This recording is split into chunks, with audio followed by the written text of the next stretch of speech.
Bonjour à tous et bienvenue dans ce débriefing de l'épisode 9 de Koh Lanta le Totem Maudit.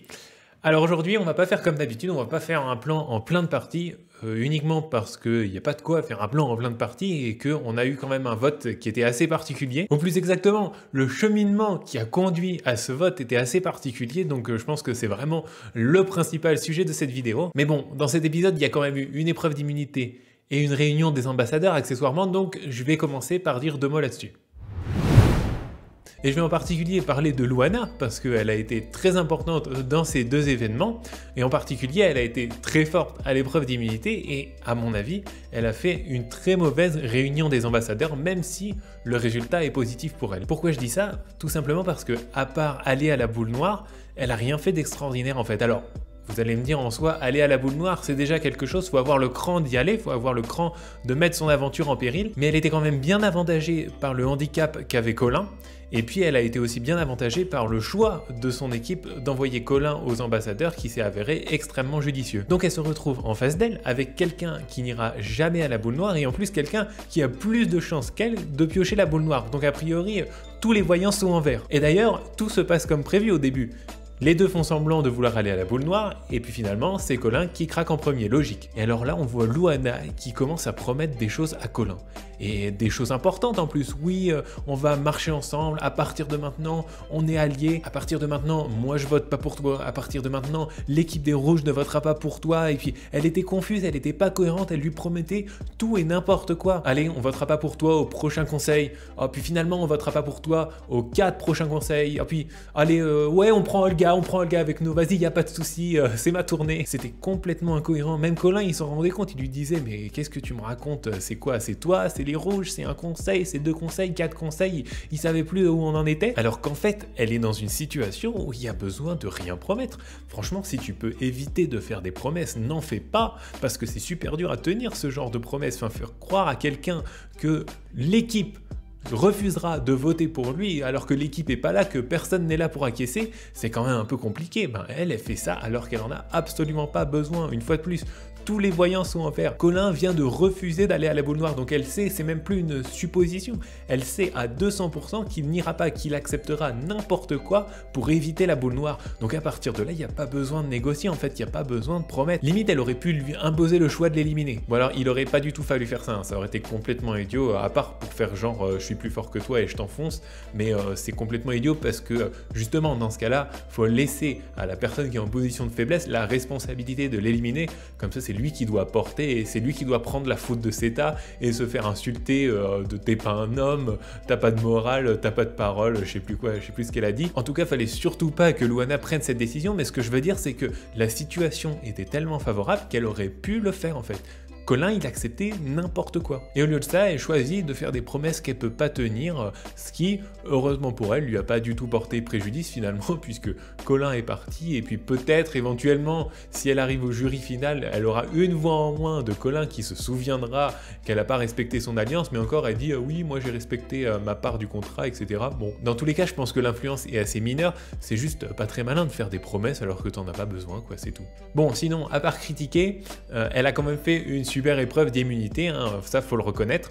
Elle a réussi à battre Bastien, qui pour moi est la personne qui physiquement devrait être la plus dangereuse sur cette aventure. Et bien la preuve que non. Alors bon, c'est sûr qu'on a eu qu'une seule épreuve physique et individuelle, mais il n'empêche qu'il faut reconnaître que Luana, alors qu'on vient à peine de passer la réunification, a déjà 2 victoires individuelles dans sa poche, ce qui est ce que la plupart des candidats de Koh Lanta n'ont jamais réussi à avoir. Certains ont plusieurs Koh Lanta. Et donc voilà, une fois de plus, même si je suis pas du tout convaincu par sa façon de gérer les ambassadeurs, il faut bien reconnaître qu'on est à peine à 22 ou 23 jours et elle a déjà marqué l'aventure. Voilà, maintenant que ça c'est dit, si vous appréciez la vidéo, n'oubliez pas de liker, de commenter, de partager et de vous abonner. Et on va pouvoir passer à l'explication du vote. Et pour ça, on reprend le tableau que j'ai actualisé, donc j'ai enlevé Seta qui est parti après la réunion des ambassadeurs, mais j'ai laissé Colin pour qu'on comprenne un peu parce que Colin, ça n'a pas été le premier choix. Le premier nom qui a circulé, c'était le nom le plus évident, c'est-à-dire Yannick. Yannick et ses 2 bracelets maudits qui étaient un peu le choix qui s'imposait et qui était le choix préconisé par Luana. Ça lui permettait de tenir ses promesses vis-à-vis de Colin et puis d'éliminer un jaune relativement facilement parce que 2 voix contre contre soi, c'est quand même pas rien. Et ensuite, deuxième problème, l'éternel collier de Seta qui a fait croire aux aventuriers qu'elle avait passé son collier à Yannick. Et donc elle refusait de montrer le collier parce qu'ils ont demandé à voir le collier. Elle a dit non, non, je vous le montre pas parce que je l'ai donné à quelqu'un. Donc elle fait planer le suspense, c'est plus réaliste que de dire je l'ai donné à Yannick parce que ça c'est un peu trop cramé. Et ce qui m'a fait encore plus rire, c'est qu'elle a fait croire à Yannick que le collier elle ne l'avait plus. À ce stade du jeu, elle aurait pu lui dire bon bah écoute, je t'ai menti depuis le début, de toute façon elle était sortie, hein. Elle savait qu'elle allait sortir à cause des ambassadeurs, c'est justement pour ça qu'elle a pu dire qu'elle avait donné le collier à Yannick, mais elle a quand même fait croire à Yannick qu'elle avait eu un collier pendant tout ce temps, c'est juste qu'elle s'en était débarrassée parce qu'il était plus valable, mais que lui, le but du jeu pour lui maintenant c'était de faire croire que ce collier était encore valable. Et donc du coup, ce collier pose le deuxième problème du vote contre Yannick, qui est que ça force à diviser les votes pour être sûr que si jamais le collier sort, ça se retourne pas contre un rouge. Mais le problème, c'est que si vous divisez et que les jaunes, eux, votent unis, et ben à ce moment-là, ça risque d'être un rouge qui sort. Donc bref, ça complique complètement le problème, et je pense que c'est une des deux raisons principales qui fait que Yannick, malgré ses 2 bracelets maudits, n'a pas été inquiété sur ce conseil. Et puis Yannick, ce qu'il fait, c'est qu'évidemment, comme il se sent en danger, il va beaucoup parler aux uns et aux autres pour essayer d'orienter les votes vers quelqu'un d'autre, et le vote s'oriente assez naturellement vers Maxime parce que il est assez peu apprécié dans la tribu, dans n'importe lequel des deux camps, et en particulier chez les rouges. C'est pas très difficile de trouver des rouges qui veulent voter contre Maxime, et en particulier les 4 filles rouges. Et donc finalement, cette histoire de Maxime, ça aurait pu marcher, hein, parce que vous avez Géraldine, Louana, Pauline et Ambre qui, à mon sens, étaient d'accord pour voter contre Maxime, et puis après, les jaunes auraient tous voté contre Maxime sans problème. C'est d'ailleurs ce qui s'est passé. Sauf que, deuxième retournement de situation, Nicolas décide de jouer, décide de mettre un coup de pied dans la fourmilière. Il y a une solution qui s'impose un peu, qui arrange tout le monde, mais lui il décide que ça se passera pas comme ça, et il décide d'informer François du fait que Maxime est en danger. Donc il change d'équipe en quelque sorte, et il donne des informations à François sur ce qui se passe chez les jaunes. Et là on s'aperçoit que François est un peu à la manœuvre pour orienter les votes, il va réussir quelque part à dissuader les filles rouges de voter contre Maxime. Alors est-ce qu'elles étaient vraiment déterminées? C'est assez difficile à dire, mais en tout cas c'est une idée qu'on n'a pas revue, elles n'ont pas particulièrement insisté pour voter Maxime, et du coup il reste qui finalement? Comme ils veulent pas voter contre des ex violés parce que Ambre et Jean-Charles sont pas d'accord, ça enlève Anne-Sophie, Bastien et Yannick d'office. Ensuite Nicolas, c'est hors de question parce que c'est Nicolas, le grand allié de François, qui lui a donné cette information cruciale, donc du coup c'est pas Nicolas qui va sortir. Donc automatiquement il reste Colin et Olga, et c'est là qu'on se rend compte de la faiblesse de la promesse de Louana. Alors Louana de toute façon elle peut rien y faire, elle a essayé de militer pour que Colin sorte pas, mais il n'y a rien eu à faire. C'est surtout Colin qui a été assez naïf en fait, de croire que Louana avait le pouvoir de choisir les votes de ses coéquipiers. En l'occurrence, Colin contre Olga, je pense que Olga, grâce à sa personnalité, est très appréciée, et donc les coéquipiers de Louana n'ont pas fait grand cas de la promesse qu'elle avait faite à Colin. Même les filles rouges étaient moyennement motivées pour tenir la promesse qu'avait faite Louana à Colin. Je sais plus laquelle des deux, entre Ambre et Pauline, a dit que c'était quand même un peu gourmand, quoi, 4 conseils et prendre Olga avec eux. Donc je pense qu'il n'a pas fallu grand chose pour les dissuader de tenir cette promesse. Et puis alors François, alors lui il s'en fiche complètement. Lui il a juste dit Louana votera pas Colin parce qu'elle a promis aux ambassadeurs de pas voter Colin. Non, elle a promis que toute son équipe ne voterait pas Colin, et on a l'impression qu'il a même pas compris en fait. François, mais alors il s'en fout complètement, hein. Aider Louana à tenir sa promesse, c'est rien à secouer. Et donc finalement on se retrouve avec le vote qui arrange tout le monde, sauf Louana, mais ça apparemment tout le monde s'en fout. Les rouges vont voter contre un jaune et les jaunes vont tous voter contre un rouge. Finalement un vote assez classique, mais c'était quand même assez sympa de voir les différentes tractations qu'il y a eu pour arriver à ça. Et puis Louana vote Yannick toute seule.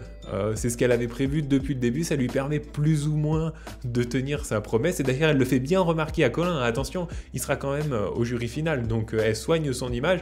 Moi j'ai tenu ma part du contrat. Oui, t'as rien tenu du tout, hein. T'avais promis 4 conseils, aucun vote contre toi de la part des rouges, et au final Colin se retrouve éliminé au conseil suivant, quoi. Je pense qu'il y a mieux comme façon de tenir sa promesse, mais une fois de plus, qu'est-ce qu'elle peut y faire, quoi? Si ses coéquipiers veulent pas voter comme elle le dit, ils veulent pas voter comme elle le dit, faut pas faire des promesses comme ça, c'est tout. Mais bon, chance pour elle, je pense qu'il n'y a pas grand monde qui lui en tiendra rigueur. Allez, pour terminer cette vidéo, on va essayer de prendre un peu de recul sur cet épisode.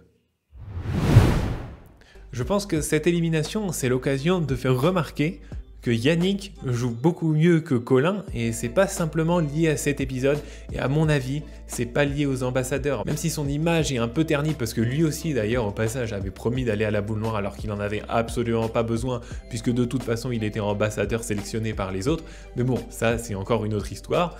Il se retrouve avec son image un peu ternie à cause de ça, mais je pense pas que ça se joue là-dessus, je pense que ça se joue sur le social, ça se joue sur la personnalité de Yannick qui a réussi à faire en sorte que c'est compliqué pour pas mal de gens de voter pour lui, en particulier Ambre et Jean-Charles qui apparemment ont gardé un bon souvenir de leur séjour chez les Violets et donc personne ne veut voter Yannick chez les ex-Violets. Et alors tout de suite qu'est-ce que je fais? Ben moi je regarde mon tableau et je me dis mais pourquoi pour Colin ça a pas fait ça?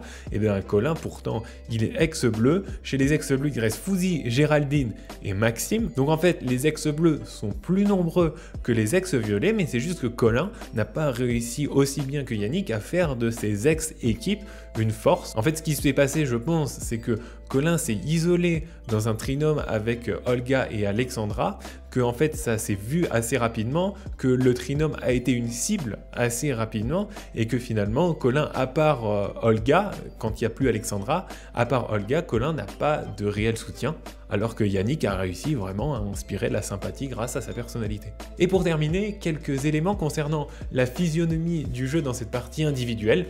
Alors, on pourrait croire que François est dans une situation extrêmement favorable.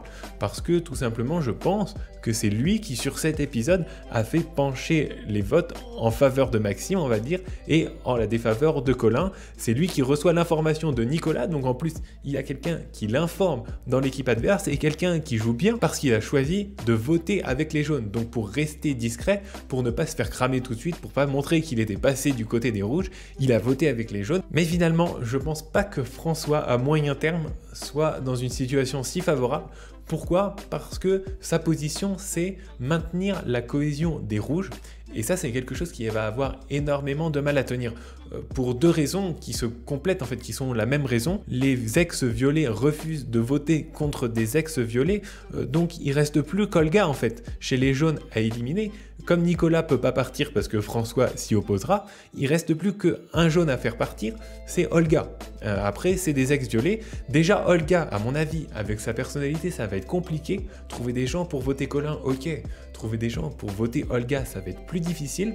En plus, avec 3 jours de plus dans le camp réunifié en tribu blanche, on va dire, les liens vont commencer à se tisser, les couleurs, ça s'effrite de plus en plus. Et puis après, voter éventuellement pour des ex-violets pour garder la cohésion des rouges, pour quelqu'un comme Ambre, à mon avis, c'est complètement impossible. Et je mentionne Ambre parce que selon ma lecture du jeu, on va dire, elle s'est plus ou moins laissée convaincre par François de ne pas voter Maxime, mais à mon avis elle n'est pas du genre à se laisser imposer des votes très longtemps et je pense qu'elle n'hésitera pas à dire qu'elle n'est pas d'accord pour voter un tel ou un tel, et à ce moment là je pense que automatiquement il y aura une opposition entre François et Ambre, et c'est plutôt Ambre à mon avis qui arrivera mieux à rallier les gens autour d'elle. À mon avis elle a déjà le groupe des filles rouges qui est naturellement prédisposé à plutôt écouter Ambre et pas François. Donc à partir de là, c'est plus à François, à mon avis, d'adapter son jeu et de sortir de cette logique de couleur qui de toute façon est rarement populaire pendant très longtemps dans Koh-Lanta. Donc à partir de là, je vois 3 solutions pour François. Et je parle de François parce que je pense que Ambre, de toute façon, elle est dans une position plus favorable, elle est plus influente, elle est meilleure socialement tout simplement, et donc c'est plus à François d'arriver à créer du jeu, d'arriver à créer la surprise, et qui doit se bouger pour garder l'initiative en fait. Et donc il a 3 possibilités. Premièrement, s'en tenir à cette logique de couleur, très mauvaise idée à mon avis, je serais très surpris que ça tienne. Deuxièmement, s'associer avec Ambre. Difficilement envisageable à mon avis en fait, vu les deux personnalités, je vois mal les deux faire des concessions les uns et les autres sur on élimine qui, ah bah toi t'es pas d'accord mais ok je veux bien parce que si, parce que ça. Je les vois pas, à mon avis ça fait un peu deux coqs dans la même basse-cour. À mon avis ils se retrouveront forcément à un moment ou à un autre en opposition, et donc Moi, si j'étais François, j'essaierais d'éliminer Ambre le plus vite possible. C'est la troisième solution pour François qui me semble la plus viable. C'est tout simplement d'éliminer Ambre à la première occasion. Parce que franchement, Ambre, elle a été violette. Elle s'entend super bien apparemment avec les ex-violets. Elle a été verte. Elle doit s'entendre super bien avec les ex-verts. Et puis, à mon avis, les ex-bleus, la Fouzi, Géraldine, Maxime. Bon, à part Maxime qui doit pas trop la porter dans son cœur, Géraldine, à mon avis, elle aime bien Ambre. Et Fouzi, il a pas trop de problème avec elle, voire il l'aime bien. Donc, à mon avis, très dangereux pour François si jamais il veut en fait espérer avoir de l'influence sur les votes de son équipe, et je pense qu'il veut ça. Donc si j'étais lui, je sortirais directement de cette logique de couleur. J'essaierais de tisser des liens les plus forts possibles avec qui que ce soit, tout simplement. Et puis le but étant évidemment d'empêcher Ambre de trop bien s'installer, quoi. Si c'est pas déjà trop tard en fait, parce que à mon avis, qui vous trouvez pour éliminer Ambre à l'heure actuelle? Pas grand monde, et ça va pas aller en s'arrangeant.